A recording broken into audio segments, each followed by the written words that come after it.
হরে কৃষ্ণ, হরি বল। তো আজকে আমি একটা গ্রন্থ নিয়ে বলবো আপনাদের।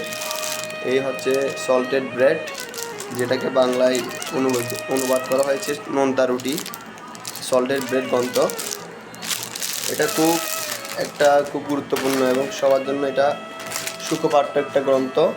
তো আপনারা দেখতে পাচ্ছেন সল্টেড ব্রেড, এখানে যে অংশটা দেওয়া আছে এটা হচ্ছে রুটি, নোনতা রুটি বলা হয় এটাকে। তো যখন এটা একটা খুব মর্মান্তিক একটা কাহিনী। তো এখানে বিশেষ করে দুজন বন্ধুকে নিয়ে এই কাহিনীটি রচিত, অনেকজন ভক্তকে নিয়ে এবং দুজন বন্ধুকে নিয়ে এই কাহিনীটি রচিত। এখানে সার্কিস ওয়ানজনিহান এবং জেজিক বুনিয়াডিয়ান এই দুজন ওনারা খ্রিস্টীয় ভক্ত ছিল আর কি। পরবর্তীতে ওনারা যে সচিহুত প্রভু এবং সর্বভৌম প্রভু রূপে ওনাদের দীক্ষা নাম হয়। তো ওনারা যে সোভিয়েত ইউনিয়নে যে একটা সংগ্রাম, ওনাদের যে গ্রন্থ প্রচার এবং বিভিন্ন যে স্ট্রাগল, ওনাদের এই বিষয়টা এখানে তুলে ধরা হয়েছে সত্য ঘটনা অবলম্বনে। এটা কোনো কাহিনী নয়, এটা সত্য ঘটনা। তা আপনি দেখতে পাচ্ছেন এখানে ছবির মধ্যে যে ছবিটাই খুব অদ্ভুত। এখানে ওনাদেরকে বন্দি অবস্থায় ওনারা কী করতেছে, ছোটো একটা মালা দিয়ে জপ করতেছে সবাই। এই মালাটা এরকমই ছিল, আমরা 108টা গুটি দিয়ে মালা জপ করি, কিন্তু ওনারা একটা মালায় একটা গুটিতে 4 বার করে জপ করতে হয়েছিল। আর এই গুটিগুলো তৈরি করা হয়েছিল এই রুটি দিয়ে।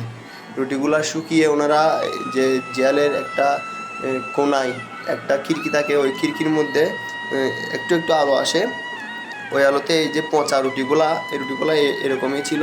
ওনাদেরকে যখন খাওয়ার জন্য দিত জেলে, এরকম অবস্থা ছিল। এগুলো শুকিয়ে ওনারা জপমালা তৈরি করেছিল, কারণ ওনাদের জপমালা ছিনিয়ে নেওয়া হয়েছিল, ওনাদের কাছে কোনো জপমালা ছিল না। সেজন্য ওনারা এই যে জপমালাগুলা এরকম করে তৈরি করেছিল জুতার সুতা দিয়ে। ওনাদের যে শু ছিল, এই সুতা দিয়ে ওনারা রুটিগুলো গোল গোল করে, কারণ এই রুটিগুলো খুব পচে খুব আটাল হয়ে গিয়েছিল, এগুলো দিয়ে ওনারা জপমালা তৈরি করেছেন। তো এ হচ্ছে এই ছবির মাহাত্ম্য। তো প্রথমের দিকে ওনাদের মনে দয়ার ভাব হয়, ওনারা কখনো প্রাণী হত্যা করতে চাননি। তো একটা পাখিকে হত্যা করতে গিয়ে যখন ওনার হাত কাঁপছিল, যে সর্বভাবনা প্রভু তার সার্কিস ওয়ানজনিহান উনি, তো ওনার হাত কাঁপছিল।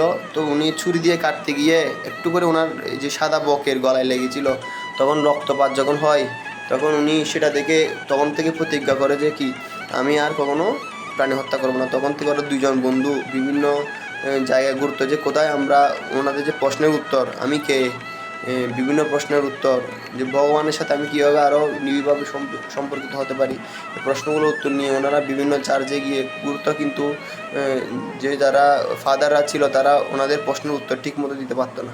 তো এক পর্যায়ে ওনারা হরেকৃষ্ণ যে ভক্তবৃন্দ, ওরা গ্রন্থ প্রচার করছে, ওরা কীর্তন করছে, তখন ওদের সাথে দেখা হয়। তখনকার সোভিয়েত ইউনিয়ন যখন প্রচার হয়, তখন যে আমেরিকা এবং রাশিয়ার মধ্যে একটা গৃহযুদ্ধ টাইপের হচ্ছে। তো সেই জন্য রাশিয়ান যে মানুষগুলা ভেবেছিল যে কি হয়তো এই লোকগুলো আমেরিকান দূত, যে বিভিন্ন উপায় অবলম্বন করে ওরা বিভিন্ন ড্রেস আপ করে ওরা কী করতেছে, এখানে পদার্পণ করছে আমাদের তত্ত্বগুলো, ওরা কি ওইখানে ফোকাস করতেছে, ওইখানে গিয়ে ওটা ফলো করে দিব হয়তো। তো এই জন্য ওদেরকে হরেকৃষ্ণ ভক্তদেরকে সবাইকে কী করা হচ্ছে, গ্রেফতার করা হচ্ছে, দেখে যে তোমরা এগুলো করিও না, প্রথমে নিষেধ করা হচ্ছে।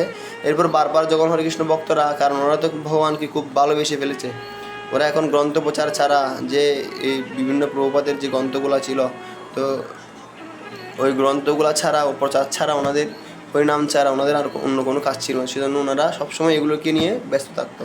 তো সেজন্য যখন এগুলো প্রচার করতো, তখন যে সোভিয়েত ইউনিয়নের পুলিশরা তখন তাদের কী করতো, অনেক অত্যাচার নির্যাতন করতো, তাদেরকে পেটাতো, এবং তাদের যখনই পেতো তখন জেলে পুরে দিত। তো এই অবস্থায় অনেক ভক্তবৃন্দ অনেক সময় জেলে যেত, আবার ছাড়া পেতো 1 মাস 2 মাস পর। তারপরও ওরা ভগবানের যে গ্রন্থের প্রচার এগুলা ত্যাগ করেনি। তো সেই জন্য ওদের অনেক কষ্ট দেওয়া হয়েছে, তো ওদের অনেক টর্চারও করা হয়েছে।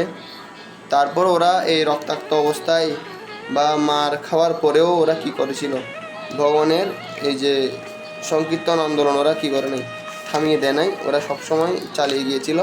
তো এখানে অবশ্য বিভিন্ন ছবির মাধ্যমে এগুলো প্রকাশিত করেছে, যে ওনাদের কীভাবে কষ্ট দেওয়া হয়েছে। এই যে একটা ছবি দেখতে পাচ্ছেন আপনারা, ওনারা কী অবস্থায় ওনাদেরকে রক্তাক্ত করে ফেলেছে। এবং এই যে হাত ভেঙে দেওয়া হয়েছে ওনাদের, কারণ ওনারা গ্রন্থ প্রচার করছে, এটাই হচ্ছে অপরাধ। তো ওনারা কীভাবে প্রথম ওনাদের মালা তৈরি করলো, কীভাবে জেলের মধ্যে একজনকে একজন চিঠি পাঠাতো, কীভাবে ওরা এই যে বিভিন্ন জিনিসগুলা কী করতো, আর ওদের হাতের তৈরি প্রথম যে কাঠের ছাপাখানা, তো এই সমস্ত বিষয়গুলাই যে ওনারা কত কষ্ট করে প্রচার করেছে। এক হাতে জপমালা এবং আর এক হাত মস্তিষ্ক ওনার রক্ত পুড়ে গেছে, তারপর উনি হরিনাম করতেছে হাত তুলে। তো এই হচ্ছে ওনাদের ভক্তি আসলে। তো ওনারা কীভাবে গীতাকে সম্মান করতো, তো ওনাদেরকে যখন জেলে নিয়ে যাচ্ছে সবাইকে ধরে, কারণ ওনাদের যে যেখান থেকে ওনারা প্রচার করতো সেই ঘর পুলিশরা এখন চিনে গেছে। তো ওইখান থেকে সবাইকে ধরে যখন জেলে দিচ্ছে, বলতেছে তোমাদের শেষ ইচ্ছা কী। তো ওদেরকে তখনই ওদের হাতগুলা, কারণ যে হাত দিয়ে ওরা গ্রন্থ প্রচার করেছে, হাতে তালে দিয়ে কীর্তন করেছে, ওরা যাতে করতে না পারে সেজন্য ওদের হাতগুলা একদম কি ভারী লোহা দিয়ে আঘাত করে ওদের হাতগুলা কি ভেঙে দেওয়া হয়েছে, হাতের আঙ্গুলগুলা। তারপরেও ওদেরকে যখন জিজ্ঞেস হচ্ছে তোমাদের শেষ ইচ্ছা কী, তখন ওরা বলেছে যে কি আমার শেষ ইচ্ছা হচ্ছে আমি একটি মৃদঙ্গ বাজাবো। সেই রক্তাক্ত হাত দিয়ে তারা মৃদঙ্গকে কি মৃদঙ্গে হাত স্থাপন করে কীর্তন করেছিল মৃদঙ্গ বাজিয়ে। তো এই অপূর্ব কাহিনী যখন আপনি পড়বেন, যে অপূর্ব যে ভক্তদের লীলা যখন আপনি পড়বেন, ওরা কীভাবে মৃদঙ্গকে ভালোবাসতো, ওরা কীভাবে গীতাকে ভালোবাসতো।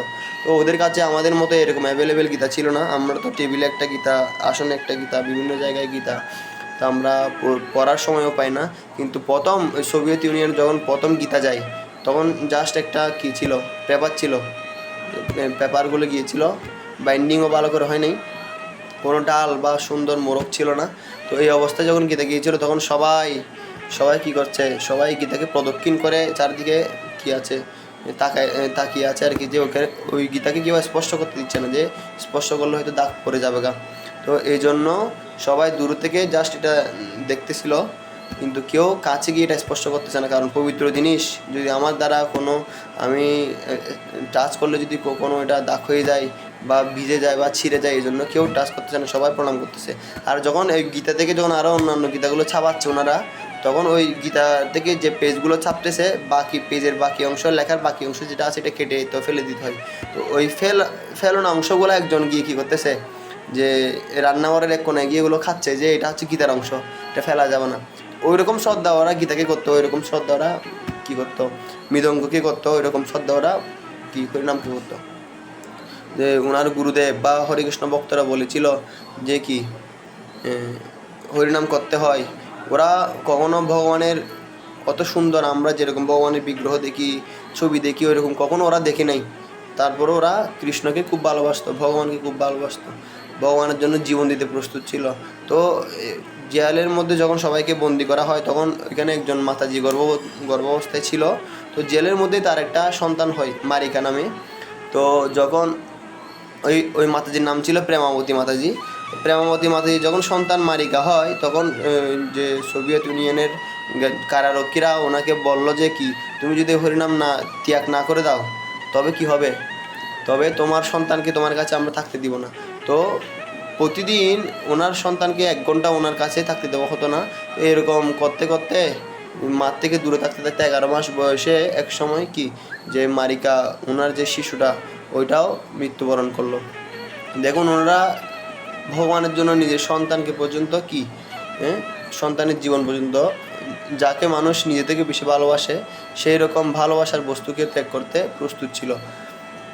আসলে ওই জিনিসগুলো, অনেকগুলো জিনিস, আমি তো জাস্ট কিছু হিংস দেওয়ার চেষ্টা করছি। এরকম অনেক অনেক রোমাঞ্চকর ঘটনা যে ওনাদের এই যে ঘটনায় এই বইতে লিপিবদ্ধ আছে। তো আমি আশা করব এই বইটা সবাই কী করবেন, অবশ্যই পাঠ করবেন। সল্টেড ব্রেড, এটা আমাদের অনেক সৌভাগ্য, এটা বাংলায় অনুবাদিত হয়েছে, এখন বাংলায় পাওয়া যাচ্ছে। তো আপনারা এটা নিয়ে পড়ার চেষ্টা করবেন। তো জেলে আরও অনেক সুন্দর সুন্দর যে ঘটনা হয়, যদিও এগুলো অনেক কষ্টকর।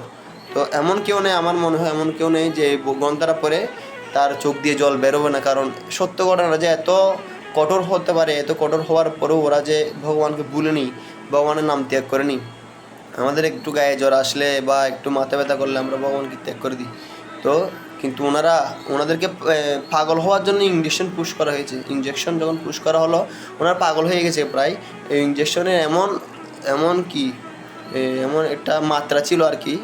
তো বিষক্রিয়া তো ওনারা যাকে পুশ করতেছে ঘন্টা দুয়েকের মধ্যে ওদের শরীর খুব শুকিয়ে যাচ্ছে গা, এবং ওদের চোখগুলো খুব কালো হয়ে যাচ্ছে গা, চোখের মধ্যে যেন চোখগুলো অনেক ভিতরে ঢুকে গেছে গা, কোটরের ভিতরে। তো এরকম অবস্থা বের হওয়ার পরে সবাই ওর দিকে তাকাইছিল, যে ওদেরকে এক একজনকে যখন ইনজেকশন পুশ করা হচ্ছে তখন সবাই এক একজনের প্রতি তাকাচ্ছে এবং কৃষ্ণের নিকট প্রার্থনা নিবেদন করতেছে। আর তখন তারা পাগলের মতো হয়ে গিয়ে তাও ভগবানের নাম নিচ্ছে, যে কি হরি হরে নবকৃষ্ণ বলে নৃত্য করা শুরু করছে।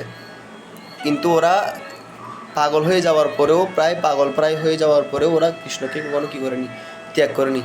তো ওদেরকে অনেক নির্যাতন করা হতো, তো কারারক্ষীরা অনেকেই ওদেরকে অনেকভাবে নির্যাতন করতো, কিন্তু তারপরেও যারা নির্যাতন করতো তাদেরই অনেক ক্ষতি হয়ে যেত। তার ফলে তারা একসময় বুঝতে পারতেছে কি ওরা অনেক শুদ্ধ ভক্ত, ওরা কোনো খারাপ কাজ করতেছে না, ওরা কোনো পাপ করতেছে না, ওরা ভগবানের প্রিয়, গডের প্রিয়, এরকম বুঝতে পারলো।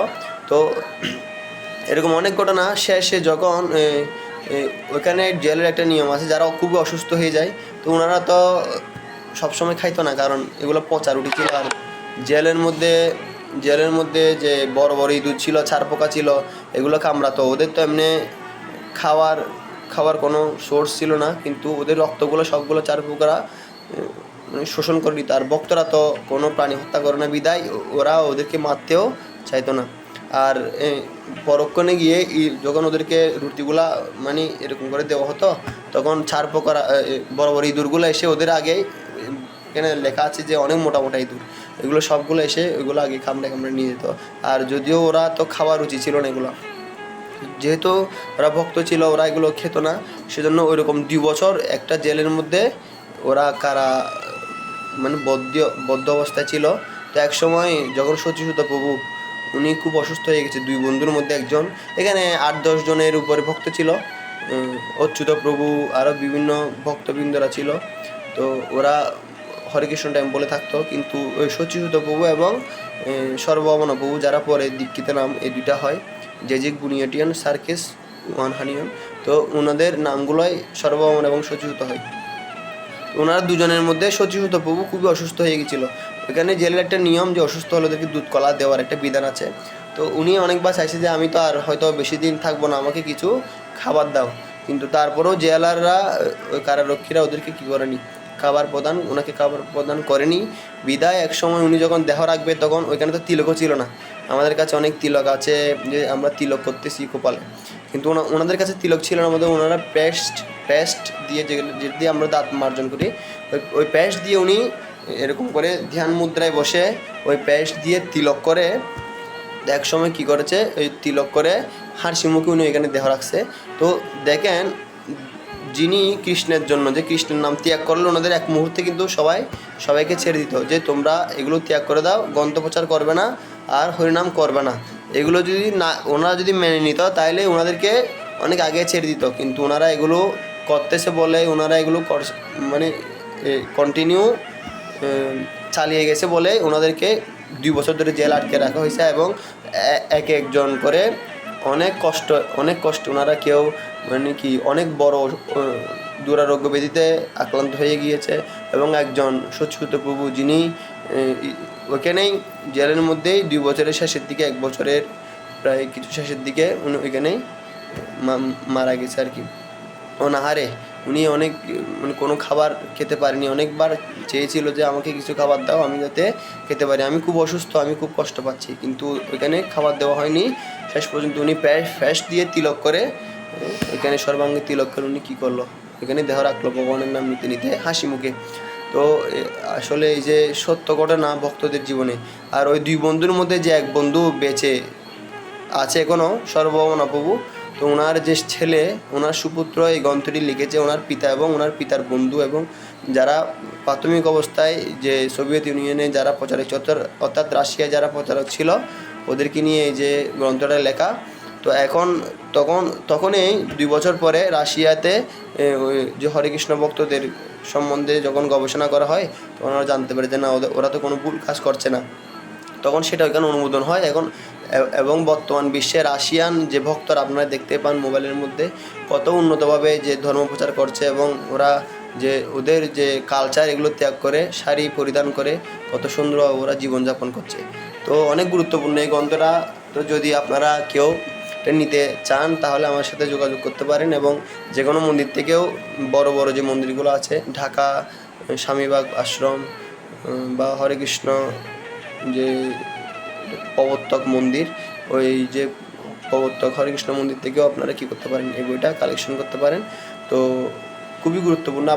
আপনারা অনেকেই অনেক উপন্যাস পড়েন, অনেক যে গল্প সাহিত্য উপকথা পড়েন, কিন্তু এটা সত্য ঘটনা। কীভাবে একজন ভক্ত তার ইষ্টদেবকে ভালোবাসেন, ইষ্টদেবের জন্য কী করতে পারেন, কীভাবে ভগবানকে ভালোবাসেন, সেই জিনিসগুলো আপনারা খুব ভালোভাবে জানতে পারবেন। এবং আপনি যখনই এটা পড়বেন তখন আপনার ভিতরে একটা দিব্য আনন্দের আপনি কী পাবেন, সন্ধান পাবেন। এটা যারা পড়েছে তারা সবাই বলেছে যে প্রভু এটা খুবই গুরুত্বপূর্ণ একটা গ্রন্থ, এটা সবারই পড়া উচিত। যে আমরা কত সুবিধা পাচ্ছি, কত সুযোগ পাচ্ছি, কিন্তু ওগুলো আমরা কাজে লাগাচ্ছি না। কিন্তু ওইখানে ভক্তরা কোনো সুযোগ সুবিধা না পাওয়া সত্ত্বেও ওরা ভগবানকে ভালো করে জানে না, তাও ওরা কীভাবে ভগবানকে ভালোবাসছে। তো এই জিনিসটা সবাইকে অবশ্যই কী করা উচিত, পাঠ করা উচিত। হরে কৃষ্ণ কৃষ্ণ কৃষ্ণ হরে হরে, হরে রাম রাম রাম।